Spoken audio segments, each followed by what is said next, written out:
രാജ്യാന്തര ചലച്ചിത്രമേള ഭേദിക്കുന്നത് വലിയ അതിർവരമ്പുകളാണ്. സിനിമാ കാഴ്ചകൾ ഓരോ മനുഷ്യനും വ്യത്യസ്ത അനുഭവമാണ്.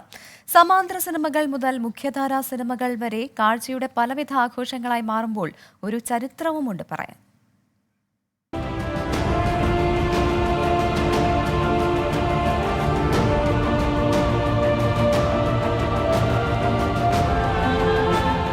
അനന്തപുരിയിലെ സിനിമാ പ്രേമികൾക്കും സിനിമാ പ്രവർത്തകർക്കും ശാന്തനെ അറിയാം.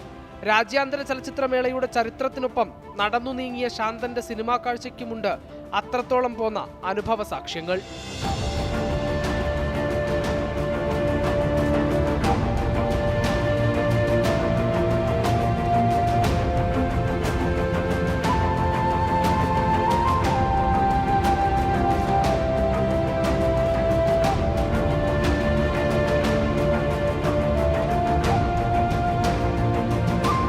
തൊണ്ണൂറ്റിനാലിൽ കോഴിക്കോട് നടന്ന ആദ്യ മേള മുതൽ ശാന്തനുമുണ്ട് ആ സിനിമാ പൂരം കാണാൻ.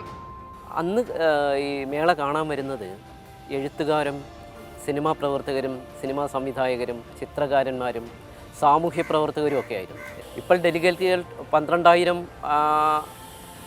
പരിമിതപ്പെടുത്തിയെങ്കിലും ഏകദേശം 16,000 ഡെലിഗേറ്റുകൾ വരെ പോയ സമയമുണ്ടായിരുന്നു.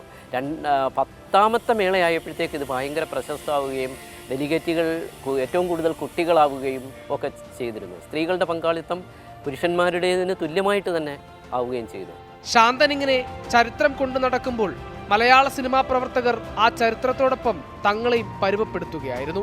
സിനിമയുടെ വളർച്ചയ്ക്കൊപ്പം വളർന്ന അവർക്കുമുണ്ട് പറയാൻ അനന്തപുരിയുടെയും സിനിമാ ചരിത്രത്തിന്റെയും അനേകായിരം കഥകൾ. ആ കാലത്തൊക്കെ ശരിക്കും ഒരു പാസ് ഉണ്ടാക്കുക എന്ന് പറയുന്നത്, പാസ് കിട്ടുക എന്ന് പറയുന്നത്, അല്ലെങ്കിൽ കഴുത്തിൽ കറുത്ത ചരട് തൂക്കിയിട്ട് സിനിമ കാണാൻ പറ്റുക എന്നൊക്കെ പറയുന്നത് വലിയ ഒരു എന്താ പറയുക, ഒരു ഹഡിൽസ് തന്നെയാണ് ശരിക്കും. ആ സമയത്ത് നമ്മുടെ പല സുഹൃത്തുക്കളും പല രീതിയിലുള്ള ഈ ഒരു പാസ് തന്നെ സ്ക്രീൻ പ്രിൻ്റൊക്കെ ചെയ്തിട്ട് ഫോട്ടോ മാത്രം മാറ്റി ഒട്ടിച്ചിട്ട് സിനിമ കണ്ടിട്ടുള്ള ഒരു കാലമുണ്ട്. വേറൊന്നും ഉണ്ടല്ലോ, അതൊക്കെ സിനിമ എന്നൊരു മീഡിയത്തോടുള്ള നമ്മുടെ പാഷനാണ്. മലയാള സിനിമയുടെ തലവര മാറ്റിയ പ്രതിഭകളുടെ കാലടി പിന്തുടർന്ന് മേളയിലേക്കും പിന്നാലെ സിനിമയിലേക്കും എത്തിയവരും ഏറെ. ചലച്ചിത്രമേളയോടും ചലിക്കുന്ന കാഴ്ചകളോടുമുള്ള കാതൽ ഇപ്പോഴും തുടരുന്നു. 2003 ആദ്യത്തെ IFFK വരുന്നത്.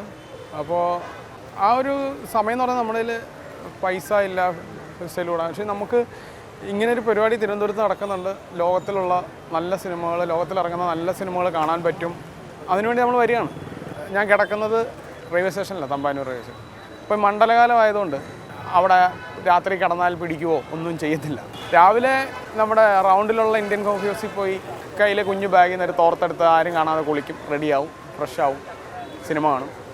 വീണ്ടും വൈകുന്നേരം റെയിൽവേ സ്റ്റേഷനിൽ പോയി കിടക്കും. ചലച്ചിത്രാസ്വാദനത്തിൻ്റെ രീതികൾ അനുദിനം മാറി വരികയാണ്. വെറും ആസ്വാദനത്തിനപ്പുറം വ്യക്തി സ്വാതന്ത്ര്യം കൂടിയാണ് ഓരോ മേളയും. മനുഷ്യൻ അവനവനിലേക്ക് ചുരുങ്ങുന്ന ഇക്കാലത്തും ഓരോ മേളകൾക്കുമുള്ള പ്രസക്തി ഏറി വരികയാണെന്നതിൽ തെല്ലും സംശയമില്ല. അഭിലാഷ് തൊഴുവൻകൂടിനും ശ്രീജുവിനുമൊപ്പം ഹരികൃഷ്ണൻ, 24 തിരുവനന്തപുരം. ലോകത്തെവിടെയായാലും ഏത് സമയത്തും 24 വാർത്തകളും ഓഗ്മെന്റഡ് റിയാലിറ്റി പാക്കേജുകളും എക്സ്പ്ലെയിനറുകളും വിശദമായി കാണാൻ ഞങ്ങളുടെ യൂട്യൂബ് ചാനൽ നിങ്ങൾക്ക് സബ്സ്ക്രൈബ് ചെയ്യാം.